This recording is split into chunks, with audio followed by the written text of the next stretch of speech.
Começa mais uma edição do programa Igualdade no Ar.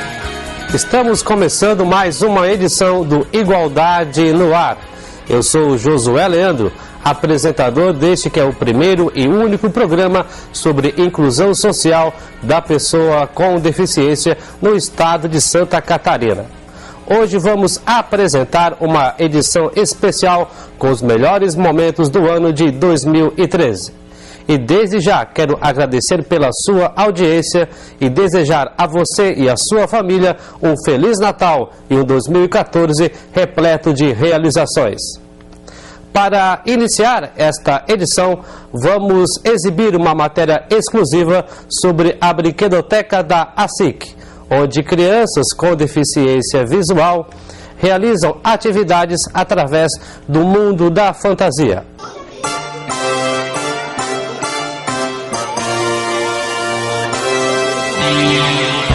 Eles não podem ver, são pequenos, delicados, amigos e divertidos. As crianças da Associação Catarinense para a Integração do Cego, ASIC, têm na brinquedoteca da entidade um espaço muito especial.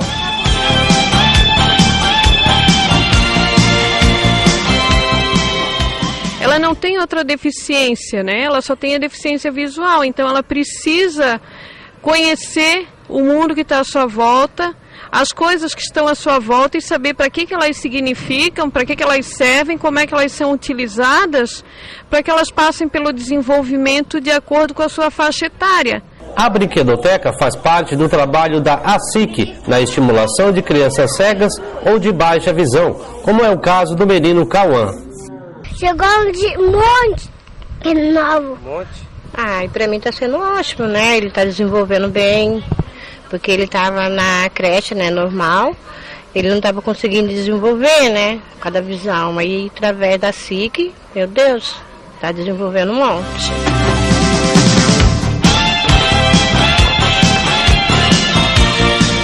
As coisas por aqui realmente estão para lá de especiais, começando pela data de inauguração, que ocorreu no mês da criança. O auditório da entidade ficou tomado de familiares, associados, amigos e autoridades que acompanharam com ansiosidade a cerimônia de abertura da brinquedoteca ASIC. A importância desse trabalho, desse projeto, é que a gente possa proporcionar a elas um aprendizado, um desenvolvimento natural, para que sejam cidadãos e possam fazer parte dessa sociedade e contribuir, né? Então, à medida que elas possam se situar, aprender e se consolidar, né, enquanto crianças e depois adultos. Basta um simples toque, mãos curiosas que não querem parar. Da boneca ao carrinho, aqui o mundo da fantasia está muito além de um olhar. A SIC atende 20 crianças com deficiência visual. O principal objetivo da entidade é trabalhar a estimulação dos pequenos. Hoje está sendo inaugurada aqui neste espaço a brinquedoteca da ASIC. Aqui ao meu lado, a coordenadora aqui do Centro de Aprendizagem e Desenvolvimento Infantil, o CAD, a senhora Fabiane Araújo Chaves. Fabiane, como que a SIC pretende desenvolver esse trabalho agora com essa inauguração da biblioteca ASIC? Então, essa brinquedoteca ela vai possibilitar uma maior qualidade nos atendimentos prestados a essas crianças, né? Porque elas vão ter mais possibilidades de brinquedos, de manusear outros jogos, né? Para poder explorar esses materiais e assim se desenvolverem cada vez mais a partir da brincadeira. O que vocês pretendem realmente alcançar em termos de estimulação das crianças aqui na implantação desta brinquedoteca? A gente pretende que não só as crianças sejam beneficiadas, mas também as famílias, né? E que essas se incentivem a possibilitar que as crianças brinquem, né? E assim elas vão se desenvolvendo, vão mostrando seu potencial. No caso, a criança cega, ela vai aprender a usar os sentidos remanescentes dela, né? E a criança com baixa visão, ela vai ser estimulada para usar o resíduo visual dela, que é sempre feito a partir da brincadeira, de atividades lúdicas nos atendimentos de estimulação visual e multissensorial. Hoje vai acontecer aqui no evento uma socialização, ou seja, uma vivência entre familiares e as crianças com deficiência visual. Assim que, de certa forma, vai dar continuidade a esse tipo de encontro, ou seja, essa vivência entre familiares e pessoas com deficiência? Sim, a SIC realiza a cada 2 meses, né, o que nós chamamos de reunião psicossocial e a oficina temática. Então, sempre é feito com a psicóloga assistente social uma reunião com os familiares e uma oficina temática com as crianças atendidas. Então, agora, com esse espaço, a gente poderá ter um outro foco em algumas dessas reuniões, possibilitando a interação das famílias com as crianças, né, utilizando desses brinquedos e desse espaço que está tão agradável.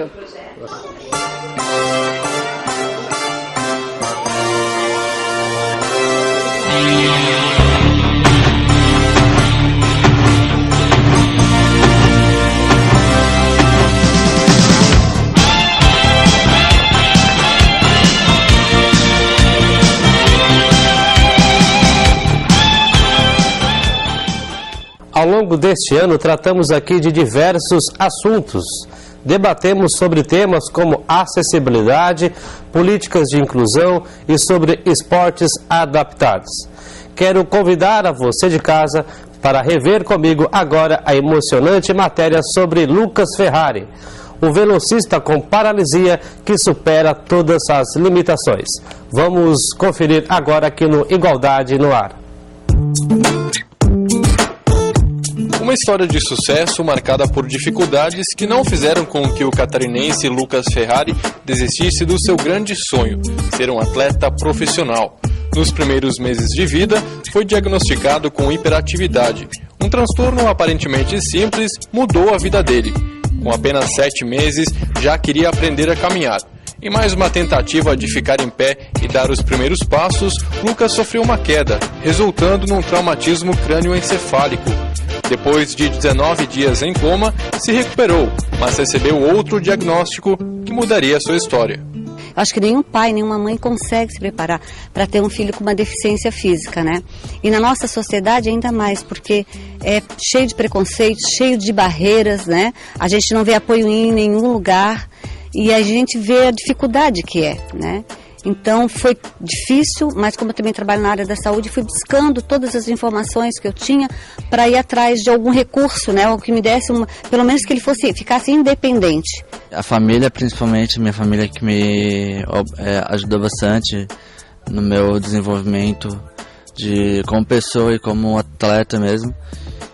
Minha mãe, meu pai, minhas irmãs que começaram a me falar para mim não desistir e tal. Que já no primeiro mês de treinamento eu já queria desistir porque achei que iria ser mais, não iria dar resultado, assim, que eu ia cansar e não iria subir assim na vida, mas a gente estamos aí hoje treinando bastante, treinando forte para chegar em 2016 forte. A deficiência não tirou de Lucas Ferrari a força de vontade e o sonho de se tornar um atleta profissional. Em 2009, ele ganhou 2 medalhas de prata em competições regionais. Essas vitórias provaram seu talento para representar o estado e também o Brasil em competições mundiais.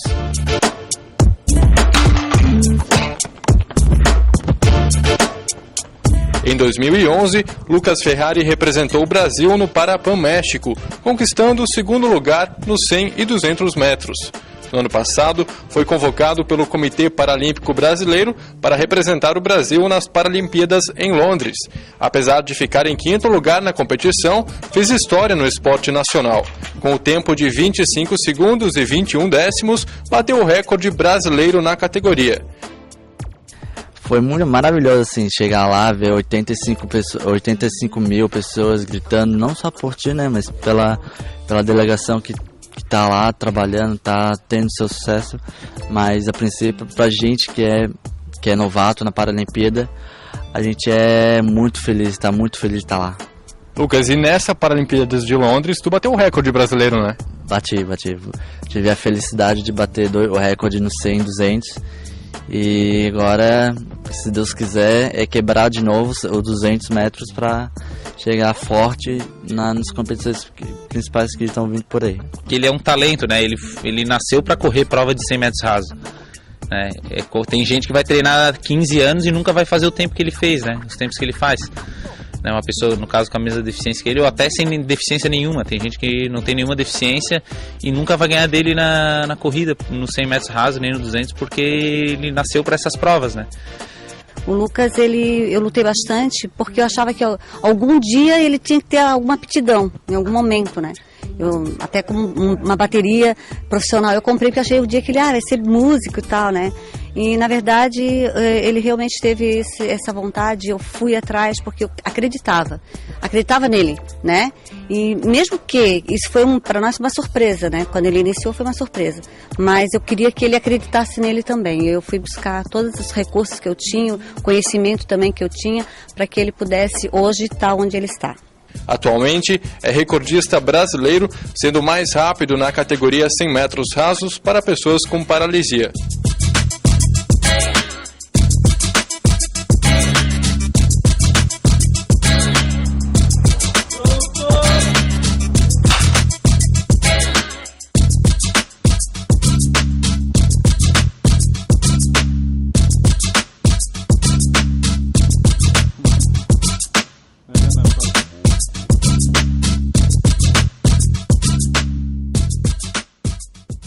Vamos agora para o nosso primeiro intervalo e na sequência vamos retomar aqui a edição especial do Igualdade no Ar, Melhores Momentos de 2013. Depois do intervalo você confere aqui no nosso espaço. Programa Igualdade no Ar. Apresentação Josué Leandro.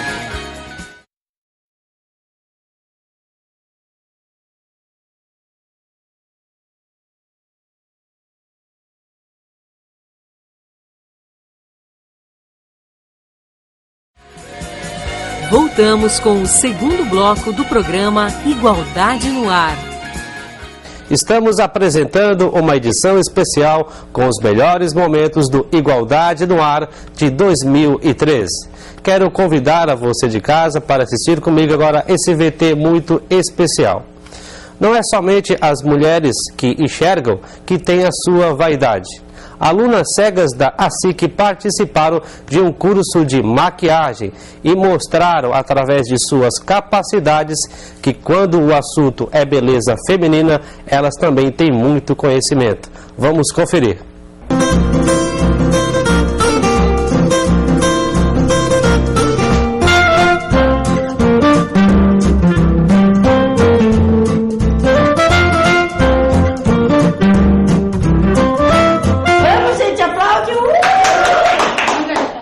Além da autoestima, vai da questão do autoconhecimento, né? Da pessoa se tocar, conhecer o rosto dela, o rosto das outras pessoas e essa coisa de se gostar mesmo. Forte aliada feminina, a automaquiagem é mais um dos cursos oferecidos pela SIC.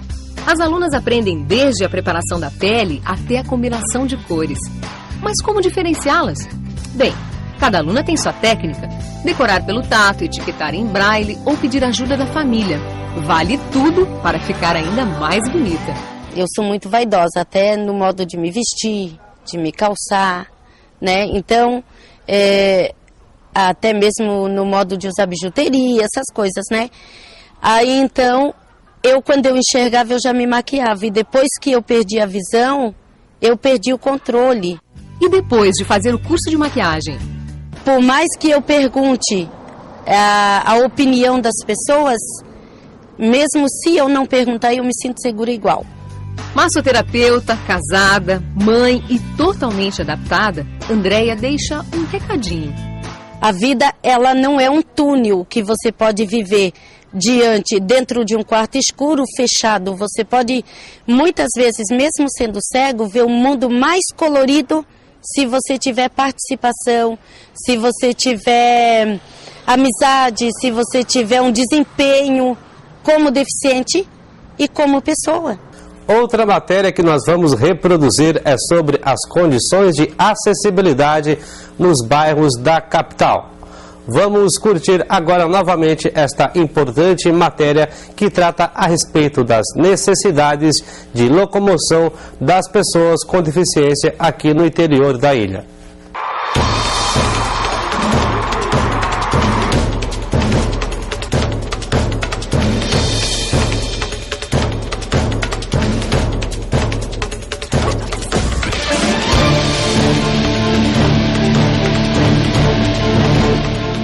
O direito de ir e vir são garantidos pela Constituição a todo cidadão, indiferente das suas limitações físicas ou sensoriais.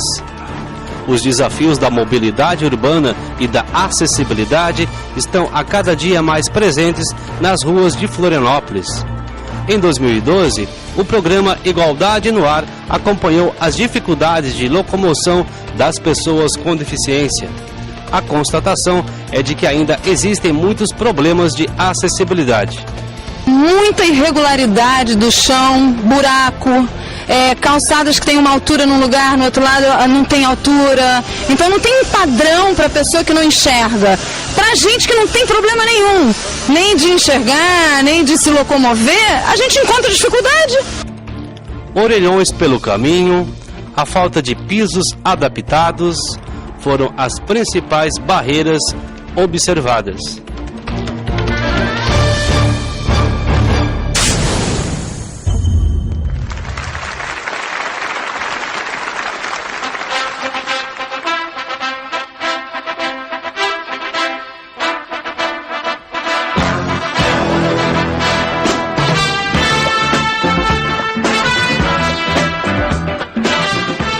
Mas a acessibilidade também precisa ser aplicada nos bairros. Vitor Chaves está no Brasil desde 2005, quando se mudou de Lisboa, Portugal, para Florianópolis. Morador do bairro Saco Grande, Vitor sente na pele diversas dificuldades de locomoção. Outra dificuldade que eu encontro e que me incomoda bastante é, por exemplo, o dono dos terrenos deixarem as árvores sem cuidado, na ramagem às vezes ultrapassa a calçada, somos obrigados a descer para a estrada para não bater com a cara na ramagem das árvores, mas isso também é uma questão que os donos dos terrenos realmente deveriam ser sensibilizados. Enfim, há todo um conjunto de fatores que realmente têm que ser levados em conta para tornar este bairro um pouquinho mais acessível para nós, não é? Estamos aqui na principal via de acesso do bairro Saco Grande, a rodovia Virgílio Várzea. Diariamente, várias pessoas com deficiência visual circulam aqui pela redondeza e muitas delas também residem aqui no bairro Saco Grande. Uma das principais dificuldades destas pessoas no seu dia a dia, aqui em relação à sua locomoção, é com relação à falta de acessibilidade nas calçadas e nos cruzamentos aqui deste bairro, onde está localizada a ACIC, a Associação Catarinense para a Integração do Cego, uma das principais entidades de pessoas cegas aqui do estado de Santa Catarina. Eu estou aqui ao lado do João, ele que é professor de filosofia e vai ser nosso principal personagem. João. Então, eu convido você a me acompanhar nesse trajeto para você perceber a saga das pessoas cegas transitando e tentando exercer a sua cidadania, o direito de ir e vir.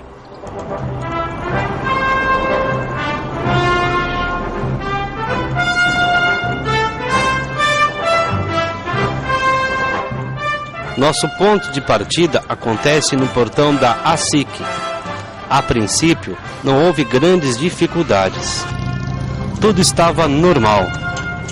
Mas os obstáculos começavam a aparecer.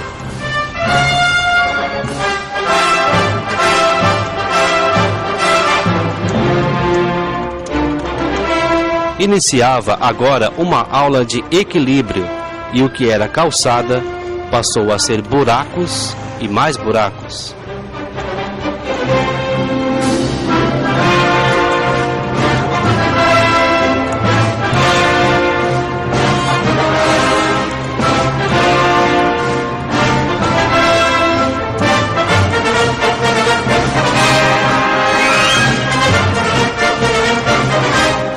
Apesar de tudo parecer um desafio, as condições precárias de acessibilidade comprometem o dia a dia das pessoas com deficiência, tornando-se um risco no seu deslocamento.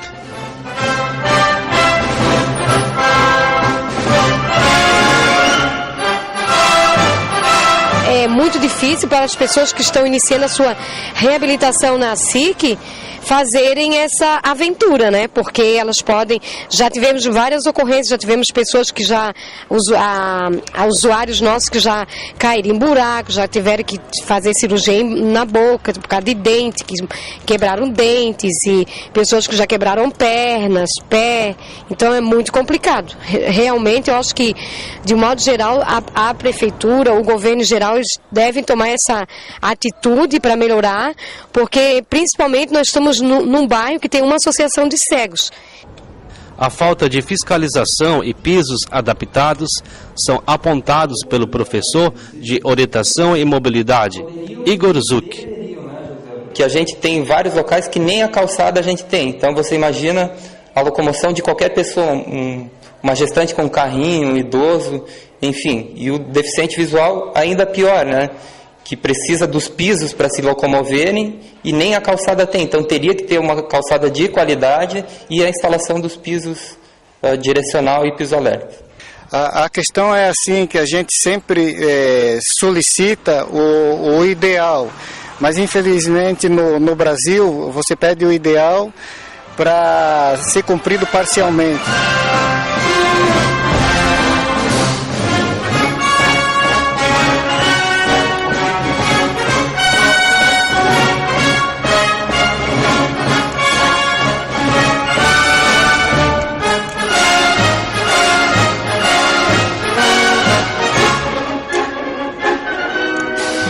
Chegamos ao final do nosso trajeto a respeito da acessibilidade aqui em volta da sede da ASIC no bairro Saco Grande. Aqui ao nosso lado, nosso personagem, o João de Paula, ele que é morador aqui do bairro. João, como que foi esse trajeto para você, mostrando aí, né, realmente a realidade da falta de acessibilidade aqui no bairro? Qual o recado que você pode deixar para as pessoas que estão em casa agora nos assistindo? Então, o recado é que nós fazemos esse caminho todo dia.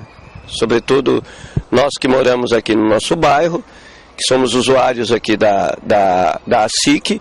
Então, o recado que eu deixo é que, urgentemente, o poder público precisa assumir a sua responsabilidade em garantir aquilo que a Constituição prevê, que é o direito de ir e vir, que toda hora nos é cerceado por conta dessa impossibilidade de andarmos em segurança pelo nosso bairro. Então, essa é o recado, né, a mensagem que eu deixo. E tem uma coisa curiosa, Josué, que eu queria destacar. Eu como professor de filosofia não consigo entender por que nosso bairro é dividido. Da ponte para lá, você tem condições de acessibilidade, você tem ciclovia, pavimentação. Curiosamente, é próximo ao shopping. Vamos agora para o nosso último intervalo e, na sequência, vamos exibir um trecho da entrevista com os produtores do documentário Eficientes Físicos. Depois do intervalo, você confere aqui no Igualdade no Ar. Programa Igualdade no Ar. Aqui neste espaço, todos são iguais.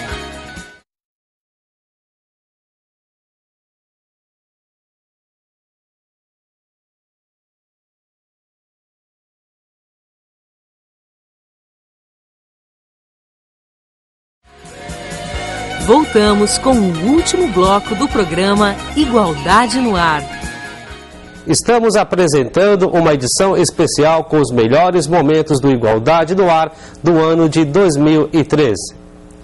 No mês de fevereiro, apresentamos o documentário Eficientes Físicos e recebemos aqui no nosso espaço os produtores deste importante documentário que trata sobre a inclusão social da pessoa com deficiência e da sua potencialidade.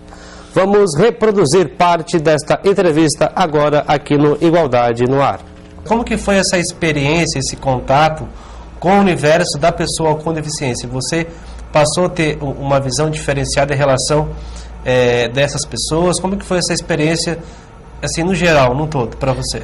Olha, como eu já havia feito várias reportagens nessa área, eu queria abordar o assunto, e a Marilu também comprou essa ideia de ter uma abordagem que fugisse ao dia a dia de uma produção de TV, que é escrever texto, fazer a locução de um off, enfim. E na verdade nós atuamos como diretores, como produtores, proporcionando os encontros dessa família, né, do Gustavo, Isabel e o seu filho João Henrique, com os atletas. E aí nós somos mais testemunhas do que agentes, atores, né, nesse processo. Foi um grande aprendizado. Surgiram questionamentos aí para os atletas que, de fato, a gente não teria, talvez, a sensibilidade ou a capacidade de formular. E aí o conteúdo acabou sendo muito diferente do que eu já vi em TV, do que eu já vi nesse segmento. Então, atingiu o alvo, né? Exato, acho que esse é o objetivo. E assim, a gente teve todo o cuidado porque existe toda uma questão, desde a questão da terminologia, como a gente comentou há pouco, né? Sim. Pessoa com deficiência, enfim. Nosso cuidado era assim, tratar de forma que pudesse sensibilizar para o assunto, mas sem passar do ponto, sem ser uma coisa apelativa, né? Certo. Então, uma das grandes referências nossas nesse trabalho foi o Moacir Halber, que é dos personagens desse documentário, é o cara mais maduro, é um cara mais experiente. Sim. E que contribuiu muito. Hoje o Moacir ele trabalha como revisão de livros, ele é um empresário de sucesso, depois vendeu as coisas que ele tinha para trabalhar com literatura. Hoje mora em Porto Alegre. O Moacir ele era um cara equilibrado, inteligente. Sim. Então, quando a gente concluiu a edição do vídeo, foi o cara que a gente chamou para ver com a gente e dar o veredito. Moacir, a gente está no caminho. Antes de mostrar para os pais, mostrar para qualquer pessoa, eu queria que ele visse. E aí eu e a Marilu assistimos junto com ele o vídeo, ele se emocionou e disse, olha, que ele não tinha visto até então algo com esse nível de sensibilidade tratando esse assunto. E aí nós nos sentimos tão seguros que a gente conseguiu mostrar a nossa apresentação final sem ter mostrado antes para os pais. A gente confiou que eles iam gostar. Então, Edmilson, aproveitando a oportunidade, já que você falou sobre sensibilidade e aprendizado, eu gostaria de convidar a você de casa para assistir agora um trecho do documentário que fala sobre justamente isso, né? Sobre essa questão do aprendizado, da lição de vida que nós temos que levar para nosso dia a dia, apresentando a história de um advogado que não possui os 4 membros, mas que consegue levar uma vida absolutamente natural. Meu nome é Anselmo Alves, tenho 28 anos. Minha deficiência ela é decorrente da síndrome de Hanhart, né, que é uma deficiência congênita, né, eu nasci com essa deficiência, né.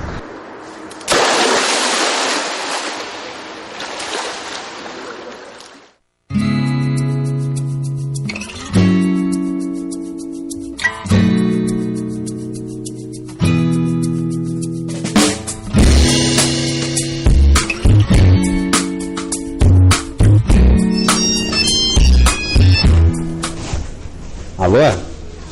Pois não? Eu sou advogado, milito na área há 3 anos.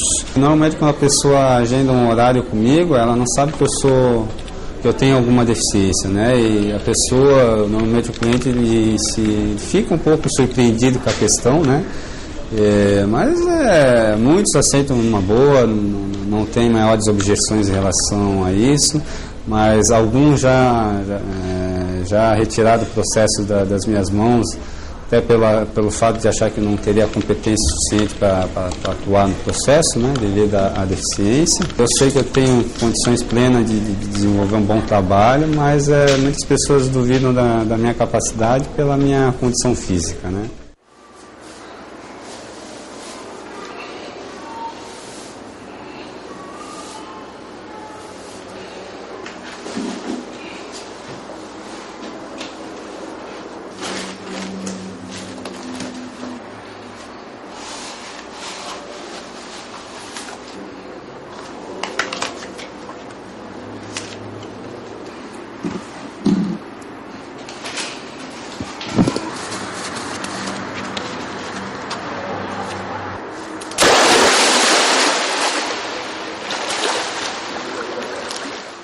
Bom, né? Natação é gostoso, né? Muito bom nadar. É comum até a questão da superproteção, né? Colocando a criança como se fosse numa estufa, né? Uma redoma de vidro que ninguém pode chegar perto, porque talvez vai fazer mal para o meu filho, vai fazer mal para o meu ente querido, então acaba assim, não deixando essa pessoa viver, né, em sociedade. E isso é prejudicial, porque assim, acho que é uma coisa que a gente tem que ter claro, tem que ter na cabeça, é que os nossos pais eles não são eternos, né? Então é importante até que a criança, que o adolescente, que a pessoa com deficiência vá buscar essa independência, né? Isso é importante, é fundamental.